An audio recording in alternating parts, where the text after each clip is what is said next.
সবাইকে আসসালামু আলাইকুম। আজকে কি বানিয়েছি বলেন তো? বাইরের আনহাইজেনিক পানিপুরির দিন শেষ, বাসায় অনেক টেস্টি করে পানিপুরি বানানো যায় চাইলেই।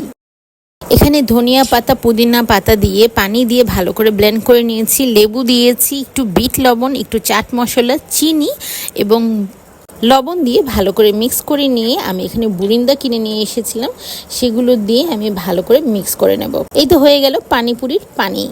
এখন আমি পুরটা রেডি করে নেব। পেঁয়াজ কুচি লবণ দিয়ে মেখে আমি আলু সিদ্ধ করে নরম করে নিয়েছি। আলু ভর্তা করে নেব, ভালো করে মিক্স করে নেব। এরপরে আমি ডাবলি সিদ্ধ করে নিয়েছিলাম, সেটাকে হালকা হাতে ভালো করে ছেড়ে ছেড়ে মাখিয়ে নেব যেন ঘুগনিগুলো আস্ত থাকে।